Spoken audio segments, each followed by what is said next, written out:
Thanks. Okay, I call the January 14, 2021 Transportation and Transit Commission meeting to order. The first item, before we go on to the agenda, I just want to welcome Andrew McFadden as our new Fitchburg staff liaison to the commission. And Andrew, not to put you on the spot, but if you'd like to say a few words about yourself, since you're new to the group, that'd be great. Sure, yeah, thanks for having me, guys. Yeah, I'm happy to be here. I grew up in Northern Illinois, went out to Colorado for a while and worked there for the city of Denver. I had a brief stint with WISDOT, and then now I'm here. So I'm excited to roll up my sleeves and get into Fitchburg's traffic issues. Okay, great. Thanks and welcome. The first item on the agenda is public appearances for non-agenda items. Is anyone in the council chambers or on the phone or I don't see anybody on the video call that's here for non-agenda items? No one here from the public, Mr. Chairman. Okay, thank you. We'll move on to item number 3, the approval of the October 8th, 2020 meeting minutes. Did everyone have a chance to review the minutes? I move to approve. I'll second it. All those in favor? Aye. Aye. Aye. Opposed? The minutes are passed or approved. Agenda item number 4 is the Fitchburg Transit Study. And to give a little more feedback about that, I'll turn that over to Andrew and or Bill for that. Sure. Yeah. So you know, I'm relatively getting up to speed here as far as kind of what Fitchburg's transit options are and kind of the path forward going into 2022. So this kind of represents the memo I sent you guys kind of represents what I've gathered so far and kind of the current state.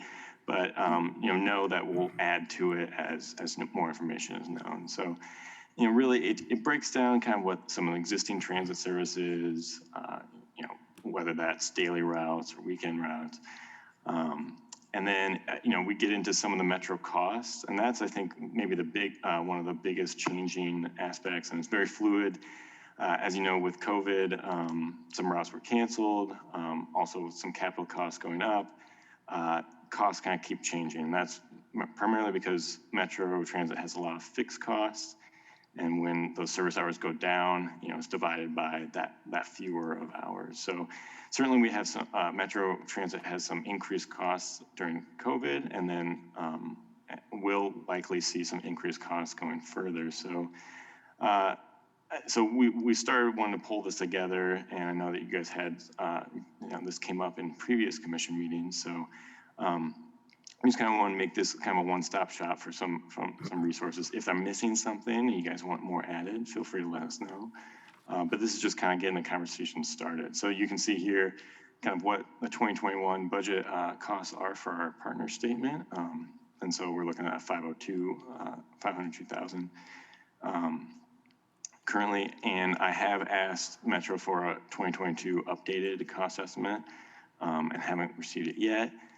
But note that some good news, they did just receive $15 million in new CARES money. So I think they're still kind of working out where that's going and how that's going to be allocated to partners. So it might take a little bit longer, but on the positive side, we'll probably have some good news that might, you know, look lower than what we might have saw in the past. So I did throw in some grant funding opportunities. So you can see here. Andrew, do you want to share your screen so that yeah, you know, we can kind of walk through that with you? That's great. That's a great idea.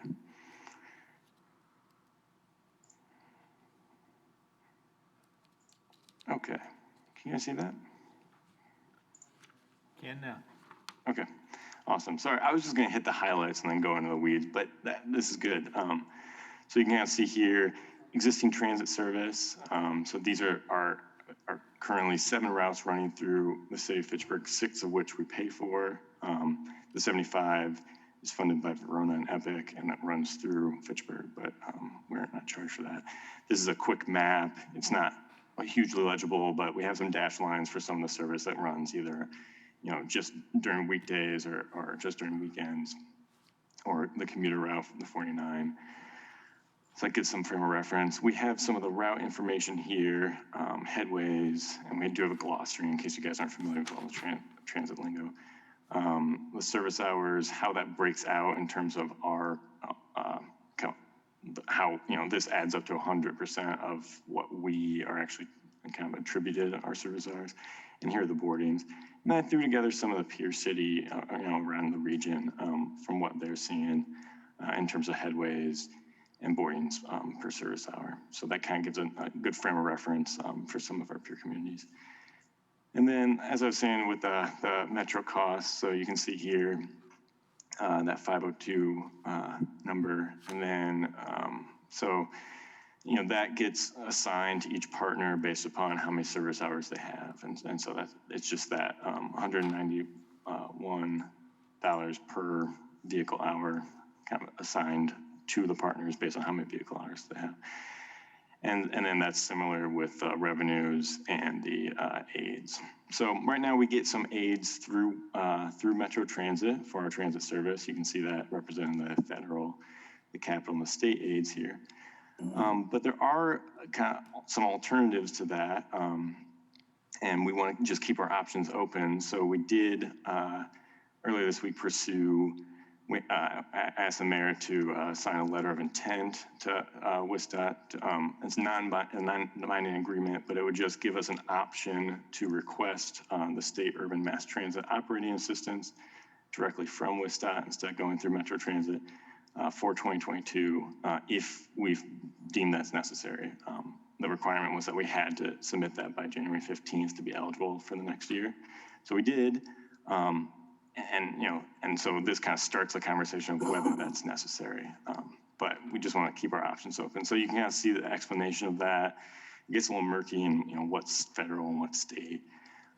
But feel free to read through that and let me know if you have questions. And then we did, I did want to review some of the past transit studies that Bill tipped me off to. So, the 2010-2014 transit plan, and then 2015 intra-city transit feasibility study.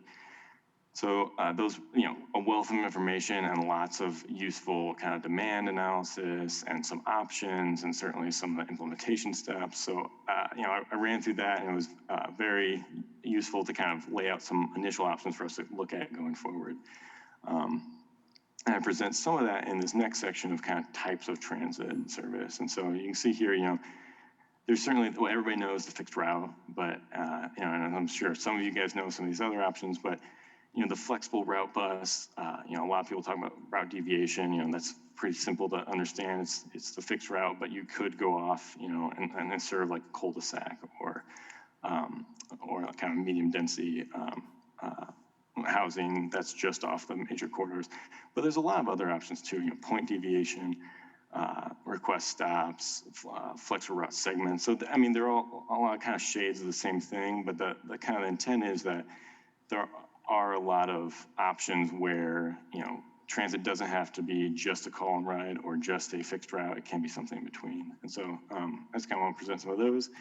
And then we do have the shared ride taxi, which I know the city contracted from 2017 to 2018, and then canceled that contract.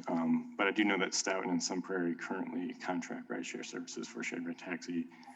I have, Stoughton's 2020 budget costs in there. So that was just kind of a listing of options. Just kind of get started with no kind of feasibility yet, but we could certainly get into that in future meetings of kind of what we look at from kind of origin and destinations. And, I know the MPO does have some good data on that in terms of giving us some information on, what transit, where people are going, and kind of if we did a service, how likely would it be to have good ridership. We can certainly get into that. And then I do have kind of a proposed timeline here of kind of this meeting starting us off, getting the conversation going, and then potentially scheduling some meetings with the public to kind of understand how the current Metro service is going. Meet with our Metro partners as they're kind of continuing the work to do this network study that they have coming up.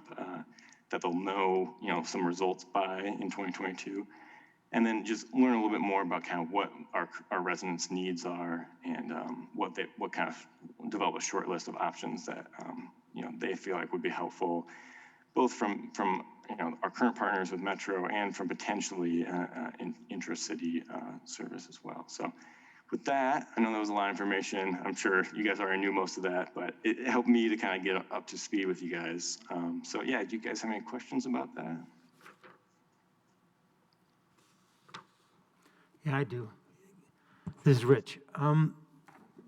3 routes. There was 16, 18, and 75. Do they stop in Fitchburg at all, or they just go through? All the routes you see on here stop in Fitchburg at some point, whether that's a very little bit or not. Yeah, 16, 18, and did you say the 40? Or, yeah, what the Verona one. But the reason, Oh, what I'm 75. getting at, I guess, is 16 and 18. They're just going from transfer point to transfer point. So they're not, are they really, how much are they, well, back up here. 23 boardings per service hour. Are those Fitchburg people? Not necessarily. That's at the route level, and whereas so they don't really, they have some data on kind of the boardings per stop, and so we can go into the route level and the stop level and get that specific of stops that occur in Fitchburg versus outside of Fitchburg. We haven't done that yet, so this is what you see in the table is at the route level. So yeah, those the 16 and 18 go from transfer point to transfer point and kind of make stops in between. I should note that Metro Transit, kind of at a regional scale, I'm sure you guys are aware, are kind of operates in this hub and spoke pattern that they have direct routes from the transfer points to downtown and the campus, and then kind of circulators out in the periphery. So it's kind of built like that, and 16 and 18 are kind of how you get in between those transfer points. But there's a lot of stops that, they're well utilized currently. I would say those are among 16, 18, and 40 are the most well utilized routes that we currently are charged for. So I hope that helps. Yeah, Jason. You said in the plan there, it says you're gonna have some public meetings with residents to discuss, transit changes. I don't know the ins and outs of scheduling the public meetings, but, do they have to be held at City Hall? Because, if you're looking to get feedback from people who use mass transit, you would want, they can't just drive them to whenever they can't just drive to City Hall whenever they want to, So I'm just wondering, are the public meetings gonna be held around the city? I think ideally in non-COVID times, we would definitely want to be doing that. So my answer would be unequivocally yes.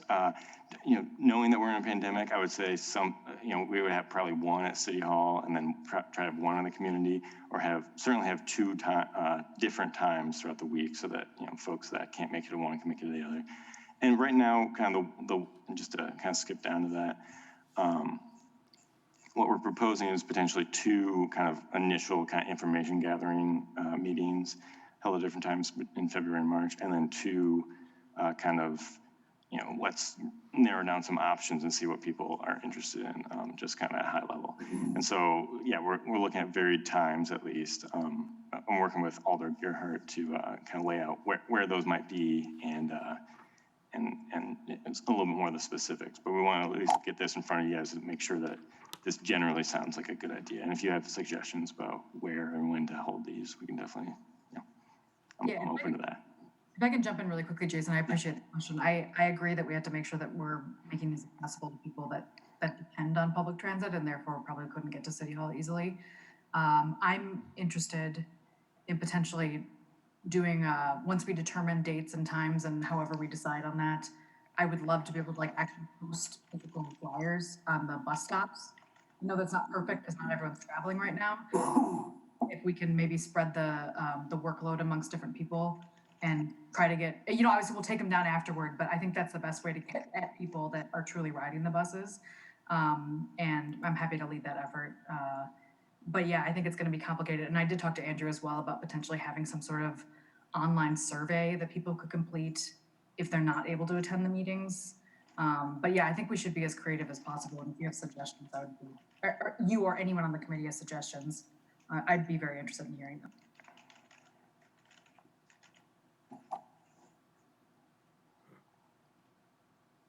And Andrew, I had a question on about the types of transit service that you have on page 6 of the agenda packet, where you talk about the different flexible route bus definitions. Do you know if Metro is considering those types of options, or if that's something you're going to be talking with them about, whether they're going to have those types of options for the Fitchburg area? From my understanding, currently Metro doesn't offer these options. I could definitely be wrong about that, but based on the 2015 report, it seemed like flexible transit was fairly new to the region. I know that Monona does something kind of similar that, they with their shuttle service. I think they have some sort of flexibility with that, but yeah, I think this would be relatively new, and it might require us to go with a private contractor or be independent from Metro. But yeah, we haven't had those conversations with Metro yet. I had a question. A few months back, I thought the city council agreed they were going to explore a totally different way of doing business, of having Fitchburg's own transit system. And I thought there was going to be some kind of call for proposals or something going on. How does this relate to that? Yeah, and so, I kind of took over in between then and now, so I'm trying to get up to speed a little bit, but so knowing that, Metro is going through a large scale route reconfiguration in 2022, 23, I think we're trying to get ahead of it with the options, but right now, at least, we want to make sure that we're kind of getting public and, kind of public information out there and getting kind of feedback first before we kind of jump into what's the new independent option. There's a lot of kind of combinations you could, typically with regional scale, you would want that to be kind of a metro or a regional scale transit. With smaller scale shared ride taxis, smaller flexible routes within the city that could, I think those could pair well. So it's not necessarily an all or, or one or the other, potentially. But so I think that's kind of where I'm kind of picking this up is to kind of explore what our options might be this spring. So we'll have a good budget recommendation come budget season. Okay, well, I'm still, I think I understand it, but I'm still puzzled. And I thought the intent of the council was to go forward and solicit external proposals for setting up a Fitchburg. I'm not saying I think it's a good idea. I just thought that was going to happen. Okay. But is it? I don't know. I can just comment quickly that my understanding as well was that the administrator was going to reach out. But when I checked in on that several times last year, my understanding was it had not been done yet. And I don't know if that was because we were waiting on Andrew's position to be filled or if there was some other reason for that. But my understanding is that it had never been done, but I thought that it was being led by the administrator. So, and that's obviously, he has recently left the city. So, But it's a mandate from the council now. I mean, it's not just the intent of the administrator. The council acted in some formal way. Didn't you? So there wasn't, I wouldn't say there was a formal request. It was just in the context of that resolution where, I had submitted that resolution to commit to the metro system and that was rejected. In those conversations, there was very much a desire from a majority of the council to explore other options. And so I would say that this effort by Andrew to take a look at the system in this way would fulfill what in my opinion, would fulfill what the council was requesting. I did think that there was potentially going to be more information prior to this, but I do think this is a good timeline and next step. So in this process, there may or may not be solicitation of external proposals? Was I just wrong about that? I'm just for clarification, Yeah, I mean, we certainly will want to start getting, honing in on some costs, for flexible transit service providers, First Transit or shared route. Currently with the timeline proposed, and maybe we could, accelerate this a little bit, that, we would have some idea of what we want to do and budget that for, next year for 2022, but that we wouldn't, be selecting providers this spring. Okay, that's, so I guess I'll let that go even though I don't completely understand, but, if Madison, is going forward with some review of their whole system, what is their timetable for that, and how does that fit into this planning schedule? Yeah, so unfortunately, they won't know really what their changes will be for the end of 2022, 23, until, 2022. So we can't necessarily wait for them. And that's really why we want to get ahead of it with these options. So from my understanding, right, they haven't had any meetings. They did one introductory meeting kind of with the consultant on the network study.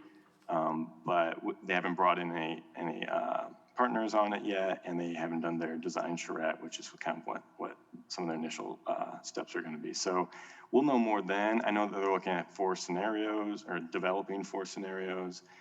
Some of those might be more coverage models that they would have, more coverage throughout the region. Some of them might kind of double down on the routes they have and make those, have shorter headways, higher frequency. So I think they kind of want to lay all that out. And so we won't really know what the ramifications are until, it's already 2022. So, and unfortunately, I also don't have great information on what our partner costs will be for that yet, because, things are up in the air. So I think we'll know a lot more in the next month or so. We're meeting with Metro on the 27th. So I think, I'll get up to speed. I've kind of had a few conversations with them, but we're meeting as all the partners on the 27th. So I think that'll be very helpful. Well, but, I mean, is it possible that our plan would drive their plan to some extent? I mean, who's gonna drive the train for Fitchburg? Is it gonna be Madison's planning or Fitchburg's planning? And I don't know how you resolve that. Right. I think, I had the impression, Gabrielle, that you were trying to get us engaged fully with Madison Metro planning, and that was the intent maybe of your resolution earlier, but I'm just a little puzzled about how it's all gonna flow together. Mm-hmm. Yeah, I guess just for background, yes, the intention of that resolution was because I was concerned that we would get left out of the network design consideration, like a full consideration of the network design study, if we are unclear that we're not committed to the routes. My hope is that the outcome of this discussion is that we do commit to the routes that are very much intersecting with Madison, the routes that kind of are on the northern side of the city. And then we potentially, theoretically, could look at our own system in the other parts of the city. I don't know if a hybrid system like that would work, but my thought is that potentially we would continue our partnership with Madison no matter what, even if it's in a more limited capacity. I guess I'll just make a statement too, that I'm really excited to hear about that additional CARES funding, that 15 million. And my dream would be that could get us through 2022 with kind of a similar budget amount, in the hope that we would have more time to see what Madison Metro Network Design Study, we would have more time to explore feedback and maybe have in-person meetings because the vaccine will be more widespread. And then also we have the town of Madison annexation, which I think also creates another consideration of the fact that they are intertwined with the Madison Metro system, and they will soon be a part of Fitchburg. So there's a lot of intersecting things, and if that CARES Act funding could push the timeline back for a year, that would be the ideal situation in my mind. But I guess we'll just have to wait to see. Andrew, do you know if you potentially are going to get more information at that partner meeting in late January? I hope so. I got that email this week, so yeah, I hope that works. I apologize, I had to get up early in our meeting, but I don't know what you're talking about with $15 million of CARES Act money. What's that about? Yeah, so, yeah, sorry, I didn't have that in the memo because I got it right after I sent it, unfortunately. But Mick at Metro Transit let us, the partners know that Metro did receive $15 million in new CARES Act money that they're working through kind of the calculations on how they're going to distribute that. But so, it's good news. I'll know more in the coming weeks, hopefully by the 27th, to share that with you guys. And for clarity too, there was CARES Act funding for this year that was applied to this year's right. budget. Yep. And without that funding, we would not have been able to keep the budget the same. It would have had to go up. So our 2020 budget line for Metro Transit is the same as it was in 2019. But without the CARES Act funding, that would not have been the case. That's right. And I believe, and up until now, I believe that we were getting something like 49,000 being carried over to 2022, but that could certainly go up now that they have more money. So hopefully that answers your question. Yeah, sorry, just getting up off the ground here a little bit. So, I have to go slow to go fast to some degree, but hopefully we can kind of, make sure that all options are on the table before we kind of go headlong into something that works great for citizens. I do have a couple more questions. Yeah. Number one, I know that I'm fairly certain that Madison Metro has data about paratransit, and for people that don't know what that is, it's basically transit, more custom transit for people with disabilities that can't access the fixed lines. And I'd be curious how frequently that's used in Madison, because I just wonder if potentially trying to replicate that through our own system might be more complex or more expensive than maybe we're anticipating. I just want to make sure that's a part of the conversation and with the private. Real fast. Yeah. So typically paratransit would kind of cover, up to 3/4 of a mile outside the typical route. And that would be, the kind of curb to curb service that would go direct. So currently any non-commuter route from Metro Transit has that service. So we're also paying for that service. You can, I believe that they have that in our cost estimate. No, they don't. But they do have some revenue from paratransit in there, so you can see that that's currently being applied. But any kind of public transit that we would create, if that was a fixed route, then we would have to have accompanying paratransit service.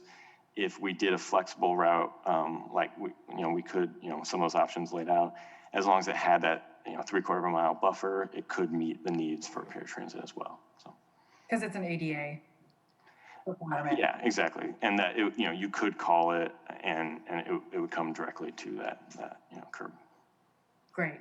And then I also was wondering if someone on the committee has kind of more of a history of the rideshare taxi service from a couple years ago, and if you could speak a little bit to what happened with that and maybe why it started, why it didn't, because I don't know that neither I nor Andrew necessarily have the full story, and I wonder if someone has a recollection of that.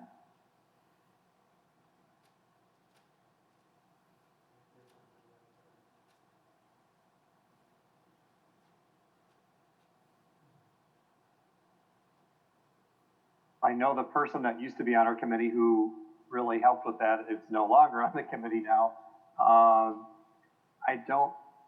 Bill Bulky, do you have some background on that? On why that was eventually we ended that relationship? Oh, can't hear you. You're muted, Bill. Trying to keep unmuting myself and then somebody remutes me. There's a message there. From my understanding was, as a result of the cross-city study that was done, the cost to implement something like that was in the upper $100,000, $150,000, $175,000 range. Whereas with the rideshare, it was less than that to do something like that in Fitchburg. So the council had asked the staff to come up with a program for a rideshare program. And it was on pretty short notice and turnaround to be able to get it done. And with the RFP that we had sent out, it had put, the requirements in there for paratransit requirement and different types of different criteria. And so we ended up selecting, there were two proposals that were submitted, one from, it was not Uber, but the other Lyft. It was Lyft. Lyft, and then the other one was Richwood. And so we never really, and at the same time, we had, you know, big staff turnover within Public Works, Engineering, and Planning. So it was difficult to really devote the time to make that program viable from an engagement perspective. We just didn't get the word out there enough. The company didn't get the word out there enough, and it really wasn't used all that much. And then as the service continued to go on, I should say the service decreased, actually. The service level and the service quality decreased over time as they were committing to other more lucrative revenue sources to provide rides to, and then Fitchburg was coming in second place. Sometimes riders weren't getting picked up. Sometimes they were told they couldn't get there within an hour. And that really wasn't working for, you know, people that were relying on that for employment or appointments and things like that. So we do have data on the number of rides, who was using them from and where to. And actually I think it was 65 to 70% of the rides were used by maybe 4 people. So we were basically providing a taxi service for a few people within Fitchburg that really wasn't that well. And we elected to terminate that agreement with them so that we could look at other alternatives. And as you know, it's been a continual, you know, door with people going in and out with our department, and haven't had the chance until Andrew came to actually dive into this and give it some real thought. So, you know, yeah, we do understand that, you know, the council had said that, hey, we're gonna go do our own because the cost is too high. But when Andrew actually came in and looked at this and gave it that detailed look, he was able to see that maybe there's a hybrid, you know, maybe transit can come into Fitchburg and there's a way to reduce the amount that we pay to Madison and come up with a hybrid system. Or maybe we can sway Madison to give us a route that really makes sense within Fitchburg. So that's kind of where we're at right now with the whole study, that we really want to try to take a look at all of those options to see what would be best for Fitchburg. And I think the first step is trying to figure out who needs the transit, where they need to get to, and figure out how we can best serve that population.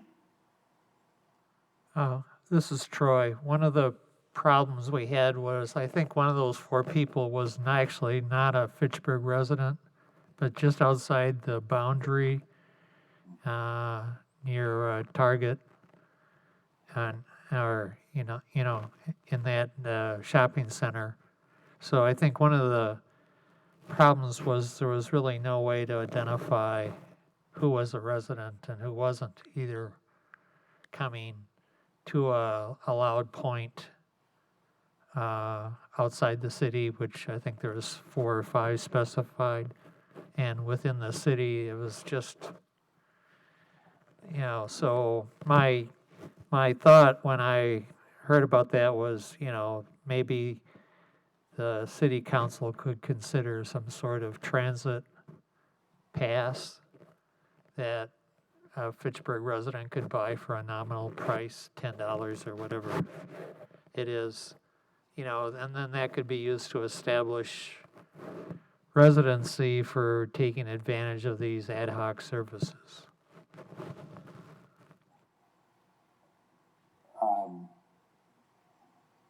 Andrew, I wanted to mention, I got on this transit commission in a way to speak for senior citizens in the senior center. Mm-hmm. This has been a long-standing concern at the senior center of how to get old people to the senior center to benefit from the services. Now, Bill Balke has been interested in that for a long time, knows more about the problem than I do, and I don't, I've been trying to think of a way to speak intelligently or about that or make some kind of a contribution. The dilemma is getting people, into this part of the city, into the city hall, senior center, library part of the city, and there never seems to be a solution to that. You know, there are a couple bus routes that come up this way and, or come down this way, infrequently, but there really are no good, services, for people that want to get from some of these neighborhoods that are now served by bus service into the, senior center areas. But, so that's an interest of mine, and I don't have a suggestion about it, but I think it's possible that I'm with a group called Friends of this Fitchburg Senior Center, and we'll probably invite you to come if you can and speak to our group through a Zoom meeting, probably either in January or February. So I hope you will consider doing that and being open to enlightening our group about what options might exist and how we might address that problem. But it's just a long-standing dilemma, I think, for Fitchburg of how to get people to the City Hall, Library, Senior Center campus from where they live. Yeah, I definitely understand that. And I think, typically, those great services, are aided by the transportation to get people there. And I think, the part of my work with WISDOT was kind of understanding, a lot of times those transportation services would kind of, be born out of individual services. And I think the hope is that, we start coordinating a few of those together, and then we can get, a robust transit that could serve multiple centers, right? The senior center, downtown, some other civic institutions, rec centers, that sort of thing. So I think that's the hope of what we're trying to do. But it's always hard to do that because at a certain point you're trying to go everywhere and meet everybody's needs. So it's a balance. It's a very hard problem. A lot of people have worked hard on it in the past, trying to basically solve that problem. We haven't got there. Sure. Yeah, I'm happy to help.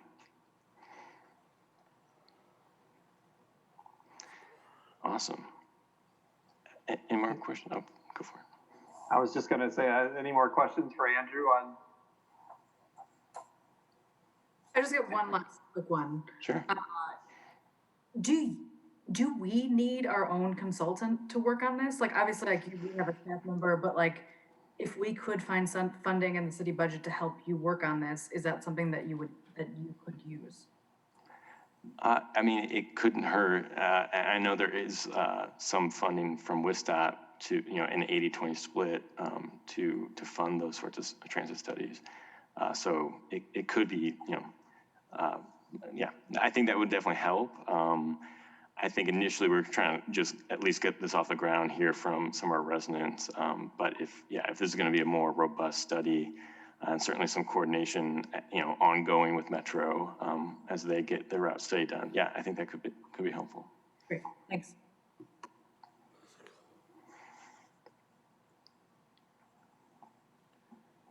Darren, you muted. Sorry.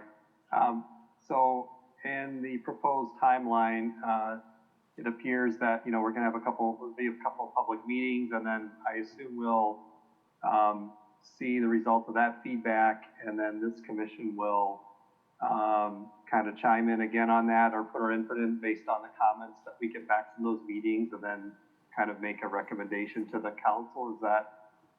Is that kind of what's expected of the commission? This is Rich. Long time ago, we did have some public meetings on bus routes, and I think we did them here at the City Hall, not in this building or not in this room, but they were at the same time, or one of them was at the same time as our meeting,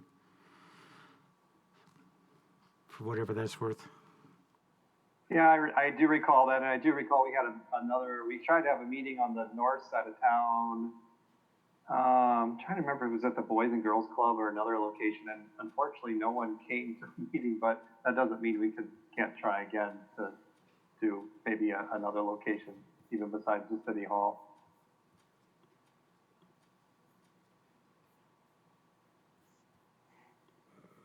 Yeah, but yeah, to answer your question, that would definitely, yeah.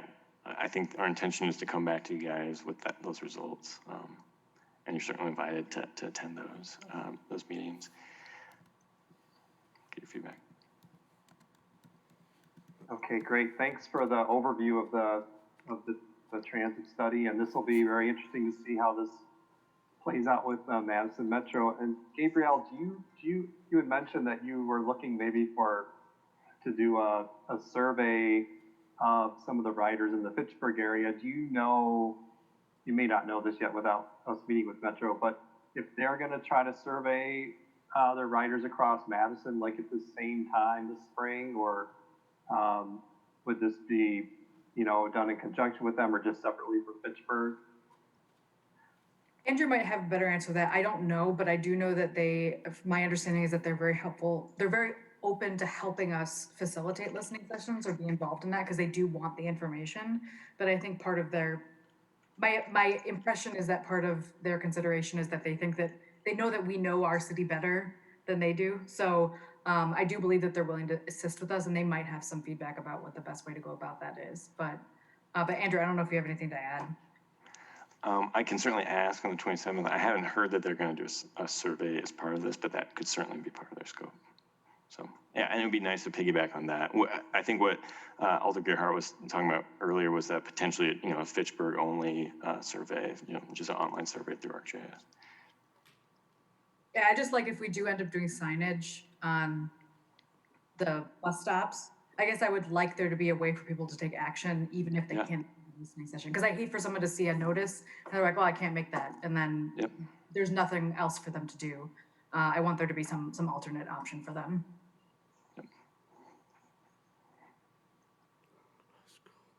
Okay, great, thank you. The next item on the agenda is agenda item number 5 is a report from the department, and I will go back to Andrew for that. Awesome. Okay, yeah, so I have a few, notes here, and Bill, certainly jump in, if there was anything done before, in the last couple months, feel free to throw that out there. But, a few projects that we have going on right now, Sain Road, some initial survey work was done. We're almost complete with that. We have some draft cross section. So this, I should back up. I don't know exactly how familiar everybody is. So this is a project from Lacey Road through up to the intersection of McCoy on Sain Road. We have some draft cross-section alternatives identified. We're kind of working through those, seeing what's, not an option or what could work, best kind of complementing each other. And we have a draft traffic operations analysis done. So, I think we have something in the chat. Okay. Yeah. Sorry, I just have some notes and that I'll just kind of read off of, if that's okay. While I go through this, but yeah. So and then Lacey Road from Fitchburg Road to Badger State Trail. We got the 60% review done by city staff and sent that back to the design team, and they're finish up the transportation project plat in the next couple of weeks, and then we'll get kind of the real estate part of that project going. The intersection of MM and McCoy, that's we're looking at putting a traffic signal there as part of a HISA project. And so we are having a public meeting on that on the 28th. That's kind of a review item and a future look ahead. So I can definitely give more information about how to attend that. But we're looking at putting in a signal and relocating the Capital City Trail to the signal to provide a safer crossing and to reduce some of the conflicts that were there before. And then those are kind of some of the big projects that I've kind of started working on that I can. And then Bill, if you have any other ones that you want to kind of throw out from a kind of past business perspective. Yeah, we're just finishing up we just finished up some construction for the pedestrian bridge on Fish Hatchery Road. putting in the bridge abutments. And so come spring, they're going to be putting in the actual pedestrian bridge over the Nine Springs Creek. So now it's going to sit dormant. The project is until like April or early May, until the contractor gets out there again and starts ripping up the southern half from Traceway Drive down to McKee, I'm sorry. That's the other major project that we have going on. And we're looking at the intersection of Seminole Highway and Lacey Road for intersection improvements there. Andrew's going to be doing a public informational meeting on that, an alternatives analysis within the next month or so, I think, that we can take a look at those alternatives and make a decision. We'll be coming to the board and the council with that information for a recommendation on which way to go, and then we'll have a consultant take over for the design of the intersection and get that design this year so that we can construct it next year. And then I think Andrew is doing some other stuff that some smaller projects. Yeah, do you want me to, I was going to kind of say, wait for like the look ahead, but I can definitely review them now. Okay, I didn't see that. That's fine. That's okay. Just a quick question. If I understood correctly, you said you're going to put a stoplight in over at McCoy Road and MM? That's right. It's part of a WISDOT funding grant, a safety funding grant. And when is that going in? So we're projecting right now for 2022. We have, I think, the 60% design plans done, and we're going to be showing them on the 28th at a public information meeting. Gotcha. All right. And so you'll be posting information for residents prior to that. Yeah, right now we have it on the website. We sent out to some neighborhood organizations. We're putting it in the paper. So, yep. So I could share that with people in the Swan Creek area? Yeah, for sure. Yeah, I can certainly send you the flyer. Sure. Yeah, that'd be helpful if you don't mind sending me that, because I could then share it. So just a quick, on the Fish Hatchery Road, phase 2 or whatever, south of where it is now, when is that gonna start? When's that gonna be torn up? Contractors looking at when the frost gets out of the ground will be late April, early May, in that time frame.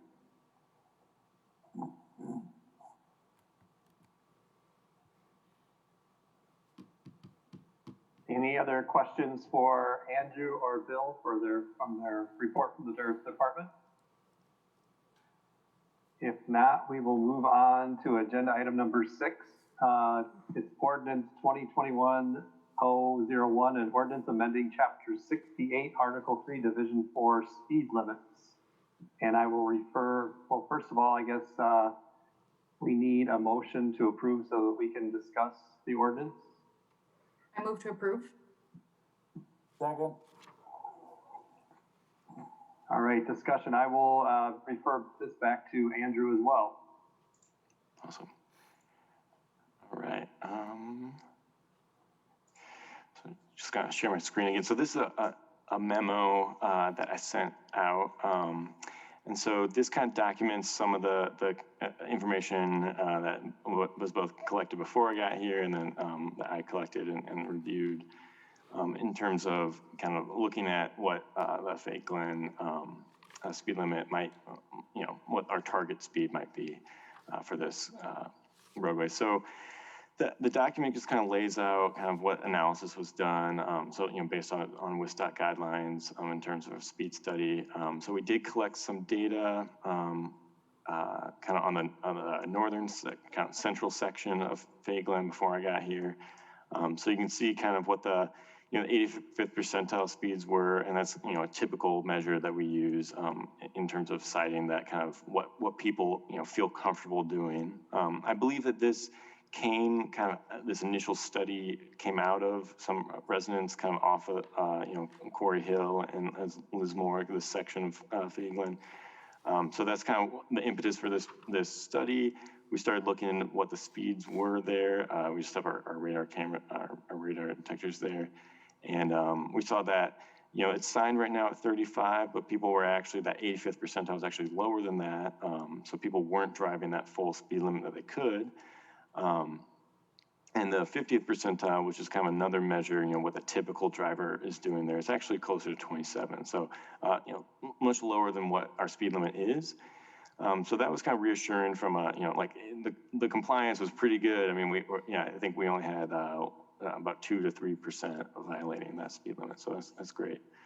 I did pull together a report of crash history. This roadway is still being built out. I just took all of Faglan, so just to be complete.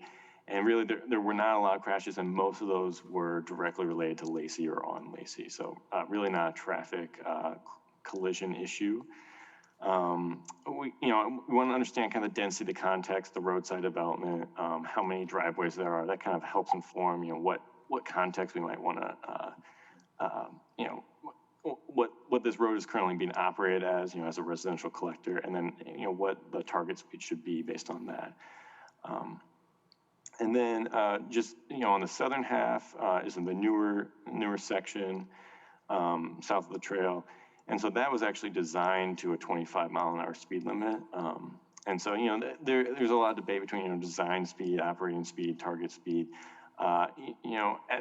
After a roadway's accepted and people are driving on it, that's really when we get a good sense of how comfortable people feel. So if people are going really fast on it, then, that might be a different story. But the fact that it was designed at 25 and people are generally driving, 25 to 30, kind of makes me feel that, maybe, there's not a whole lot of parallel routes that, if we lower the speed limit, everybody would, be going on someone else's street.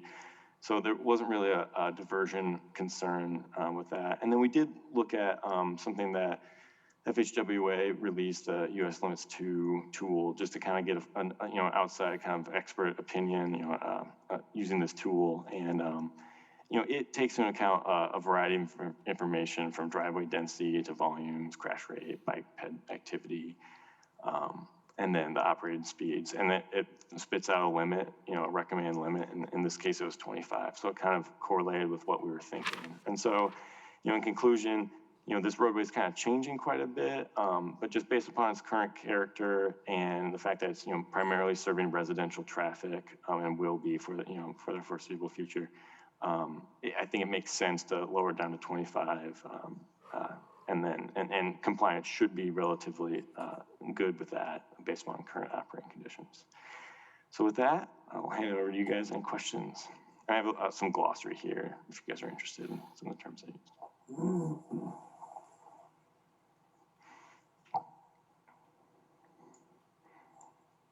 Oops, too far.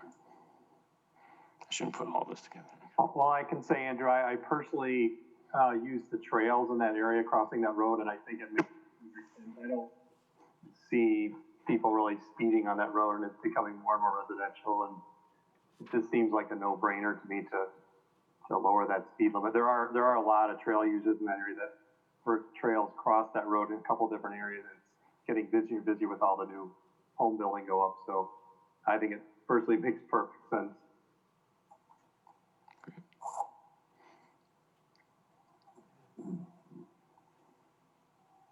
Okay, awesome. Any other questions for Andrew on the ordinance? We're good? The one, I just for a clarification, the wording on the actual change is confusing to me. That there's some wording that's crossed out, and then just the word reserved is replaced. So maybe on a technical explanation on that, how that, I assume this is lowering the speed limit from 35 to 25 somehow in the language, but we can't see the entire language of the. Yeah, and sorry, I thought that was included in this, but yes, thank you for bringing that up. So from my understanding, the statutory speed for these urbanized streets within the city of Fitchburg is 25. So we would only have to designate it in ordinance if it's anything other than that. So in this case, we just remove it and just reserve that for the next street that, we're going to make 25 or 35. And so this would just be, it wouldn't be specifically mentioned in ordinance. It would just kind of fall back to the statutory speed limit.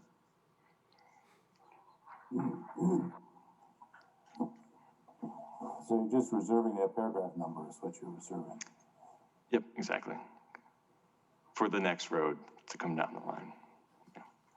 Or get reduced or increased, whatever the case may be.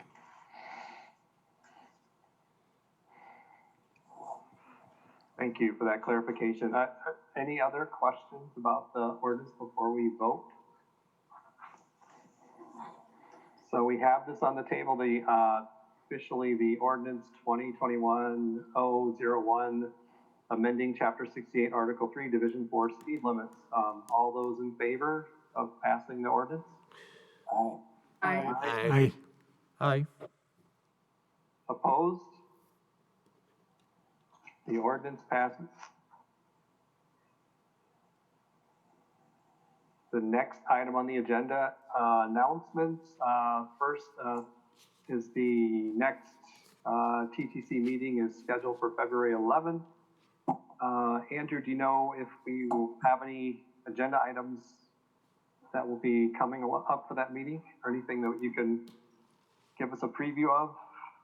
Yes, yes, we'll probably have a few. So, you know, to give you kind of sense of a few projects we have coming up. So a few locations around the city, you know, folks started talking through, you know, potentially changing our alternate side parking ordinance to make it a little less stringent on places where we have kind of, you know, higher parking occupancy, you know, in the medium to high density residential locations around the city. More similar to maybe what Madison does of kind of, you know, relaxing those constraints unless there's a snow emergency called, you know, due to like 3 to 6 inches of snow or so. So that's certainly something that we want to bring up and then maybe try out before the end of the year if you get, you know, if you and the council would like to make that change before, you know, March 15th when it would expire. We are also looking at a traffic sign maintenance plan. So that's certainly not something immediate, but certainly something that we, you know, had on our radar for a little while. The METCD requires traffic signs to have certain retro reflectivity. So we're kind of putting together a memo to kind of explain the different options in terms of coming up with what a traffic maintenance plan might look like. So we're required to have, you know, that sort of a system in place to you know, make sure that our signs are you know, can be seen or highly visible. And so we can start to document some of that, and that might be more of a review topic for the next meeting, but then that might, you know, be something that we want to look at later. As I mentioned before, so we have a HISIP project right now at McCoy. There's a new round of applications coming up on February 15th. So we'll be looking at some sites around the city that could you know currently have crash pictures that we might be able to address with traffic engineering measures.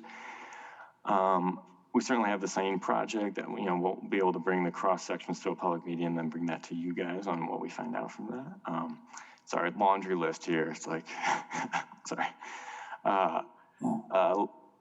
Lacey, as Bill mentioned, Lacey Road and Seminole Highway. So our project on Lacey Road currently extends just right up to Seminole Highway, but not quite there, and ends at the Badger State Trail. So this project would be looking at either signalization or a roundabout, and we'd be reaching out to the neighborhood and kind of the property owners around that intersection and the public to find out kind of what the preferred alternative would be. We have costs, we have operation data, and so we can kind of walk through that with the public and see what the preferences are.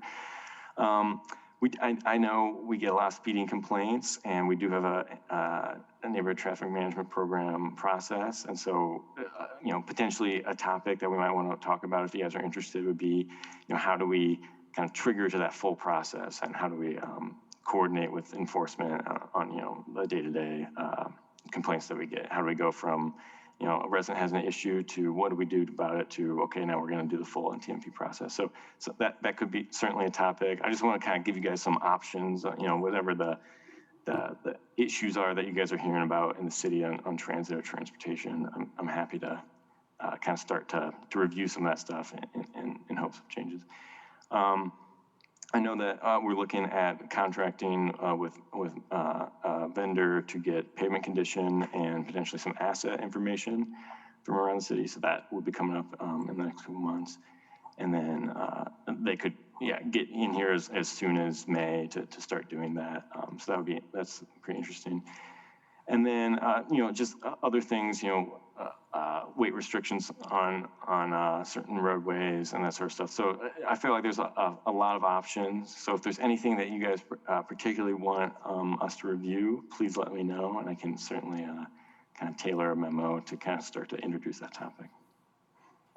Just a quick question. Did you plan to have your first, public meeting about this transit options, before or after our next meeting?